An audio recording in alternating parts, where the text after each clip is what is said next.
வணக்கம். நான் doctor Karthikeyan, consultant joint replacement surgeon, specialist in robotics and computer assisted surgery from SRM global hospital.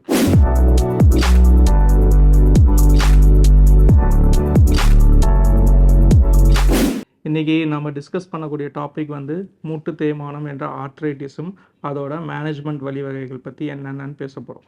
மூட்டு தேய்மானம்னா first என்னன்னா, மூட்டு தேய்மானன்றது நம்ம நார்மலான ஹெல்த்தி மூட்டுக்கு ஒரு நுனியில் வந்து எல்லாருக்குமே வந்து கார்ட்லேஜ் எனப்படும் ஒரு லேயர் இருக்கும்.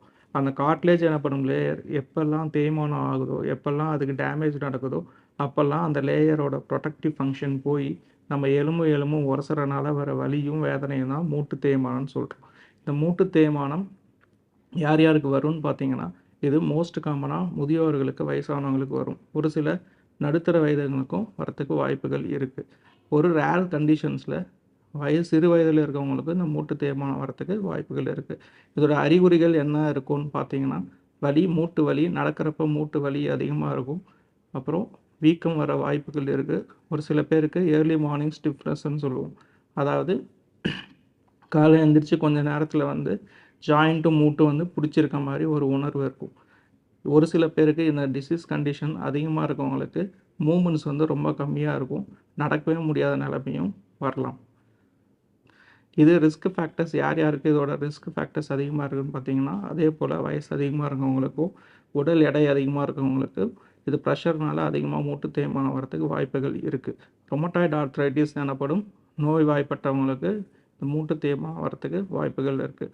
வேறு என்ன கண்டிஷன்ஸ்னு பார்த்தோம்னா, கவுட்டி ஆர்த்ரைட்டிஸ் எனப்படும் யூரிக் ஆசிட் அதிகமாக இருக்கவங்களுக்கும் இந்த சான்சஸ் வந்து அதிகமாக இருக்குது. இந்த மூட்டு தேய்மானம் நம்மளுக்கு இருக்கா இல்லையான்னு தெரிஞ்சுக்கிறதுக்கு நம்ம என்னெல்லாம் பண்ணலாம் அப்படின்றதில் ஃபஸ்ட்டு வந்து நம்ம மூட்டு தேய்மானம் இருக்குது அப்படின்னு நம்மளுக்கு ஏதாவது டவுட் இருந்துச்சுன்னா உடனடியாக நம்மளுக்கு டாக்டரை நம்ம அணுகணும். டாக்டர் என்ன பண்ணுவார்னா, உங்கள் மூட்டை வந்து பரிசோதித்து பார்ப்பார். அதுக்கு தேவையான பிளட் டெஸ்ட்டும் பின்ன எக்ஸ்ரே பின்ன ஸ்கேன்ஸும் எடுத்து நம்ம மூட்டு தேய்மானம் இருக்கான்றதை கன்ஃபார்ம் பண்ணிக்கலாம்.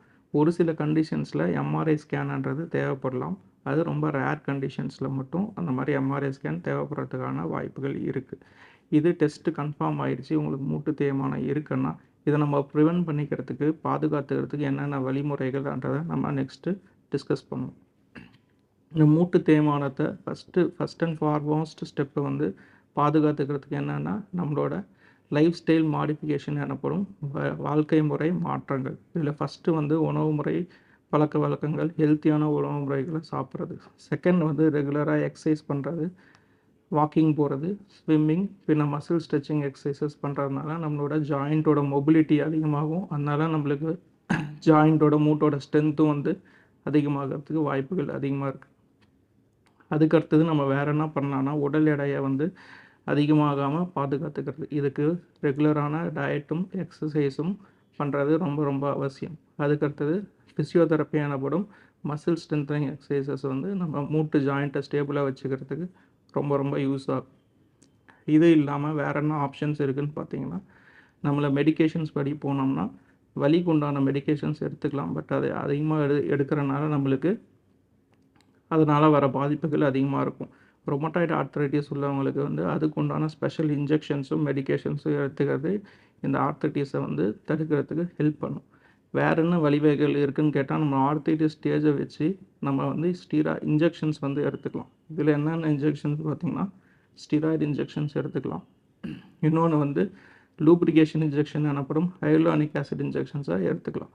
மூணாவதாக வந்து பிஆர்பி எனப்படும் இன்ஜெக்ஷன்ஸ் எடுத்துக்கலாம். அந்த பிஆர்பி இன்ஜெக்ஷன்ஸ் வந்து ஒரு முக்கியத்துவம் உள்ளது. இது வந்து இட்ஸ் ஃபுல்லி பயாலஜிக்கல் இன்ஜெக்ஷன். இது வந்து நம்ம பேஷண்ட்டோட ஓன் பிளட்லேருந்து எடுத்து அதுலேருந்து பிளேட்லெட் என்ற புரதச்சத்தை மட்டும் பிரித்து முட்டிக்குள்ளே செலுத்துகிறோம். அதனால் என்ன ஆகும்னா, நம்ம முட்டியில் ஆர்த்ரைட்டிஸ்னால உண்டான காயங்கள் எல்லாமே ஆறி நம்மளுக்கு சீக்கிரமாக ஹீல் ஆகிறதுக்கு வழிவகை இருக்குது. இதனால் எந்த ஒரு சைடு எஃபெக்ட்ஸும் வந்து பேஷண்ட்ஸ்க்கு கிடையாது. அதுக்கப்புறம் வேறு என்ன பண்ணலான்னு சொன்னிங்கன்னா, ஜாயிண்ட் ரீப்ளேஸ்மெண்ட் சர்ஜரி, அதாவது மூட்டு மாட்டு அறுவை சிகிச்சை. இந்த மூட்டு மாட்டு அறுவை சிகிச்சை யாருக்கெல்லாம் பண்ணலாம், எந்த கண்டிஷனில் பண்ணலாம் அப்படின்னு நீங்கள் கேட்டிங்கன்னா, மூட்டு மாட்டு அறுவை சிகிச்சைன்றது வந்து ரொம்ப நாள் இந்த ஆர்த்ரைட்டிஸ் நோயால் பாதிக்கப்பட்டவங்களுக்கு அவங்களோட வலி அதிகமாக இருக்குது. அந்த வலியினால் அவங்க வீட்டுக்குள்ளாரே முடங்கி இருக்காங்க. அவங்களுக்கு சுத்தமாக மூவ்மெண்ட் எதுவுமே பண்ண முடியல.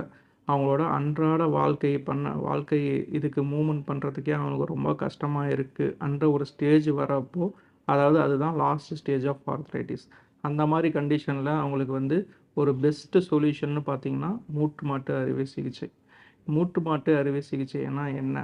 அது யார் யாருக்கு பண்ணலாம்? அதுக்கு வயது வரம்பு என்னன்னு கேட்டிங்கன்னா, மூட்டு மாட்டு அறுவை சிகிச்சைக்கு வயது வரம்புன்றது நம்ம டிசீஸோட ஸ்டேஜை பொறுத்து தான். வயது வரம்புன்றது நம்ம ஆக்சுவலாக நம்மளோட உடம்புல உள்ள ஃபிட்னஸை பொறுத்து நம்ம எந்த வயசுக்கு வேணால் பண்ணலாம். இப்போதைக்கு இருக்க ரீசன்ட் டெக்னாலஜி அண்ட் அட்வான்சஸில் இருக்கிறவங்க நாங்கள் 95 வயசு வரைக்கும் உள்ள பேஷண்ட்ஸு கூட மூட்டு மாட்டு அறுவை சிகிச்சை பண்ணியிருக்கோம். ப்ரொவைடட் அவங்களோட ஹெல்த் செட்டப், இது எல்லாமே நம்மளுக்கு ஒத்துழைக்குது என்ற ஒரு கண்டிஷனில். இந்த மூட்டு மாட்டு அறுவை சிகிச்சை ஆப்ரேஷனில் நம்ம என்ன பண்ணுவோம் அப்படின்னு கேட்டிங்கன்னா, நம்ம டேமேஜ் ஆன மூட்டை வந்து எடுத்துட்டு அதுக்கு பதில் செயற்கையான மூட்டை வந்து ஃபிக்ஸ் பண்ணுவோம். அந்த செயற்கையான மூட்டு வந்து இந்த மெட்டல், கோபால், குரோமியம் இல்லைனா டைட்டானியம் என்று சொல்லப்படுற மெட்டல்னால் உருவானது.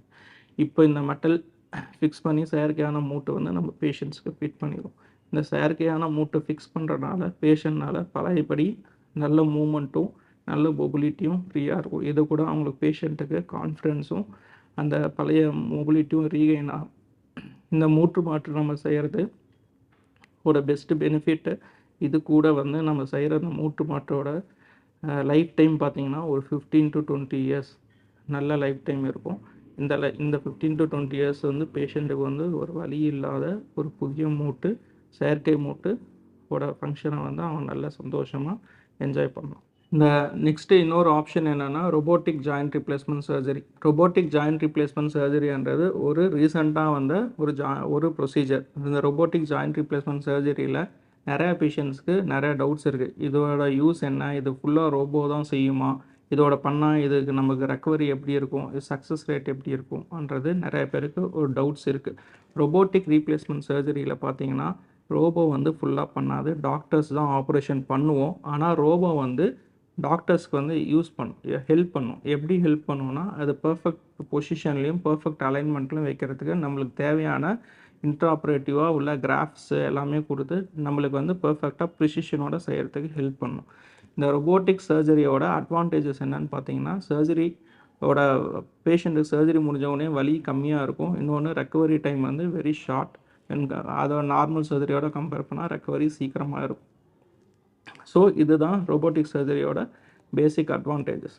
ஸோ மக்கள் வந்து மூட்டு வலி இருக்க மக்கள், இந்த மூட்டு பிரச்சனைனால ரொம்ப நாளாக கஷ்டப்படுறவங்க வந்து உடனடியாக எவ்வளோ சீக்கிரமாக டாக்டர் அணுகி ட்ரீட்மெண்ட் ஸ்டார்ட் பண்ணுறோமோ அவ்வளோ சீக்கிரமாக ரெக்கவரி நம்மளுக்கு ஈஸியாக கிடைக்கும். நன்றி, வணக்கம்.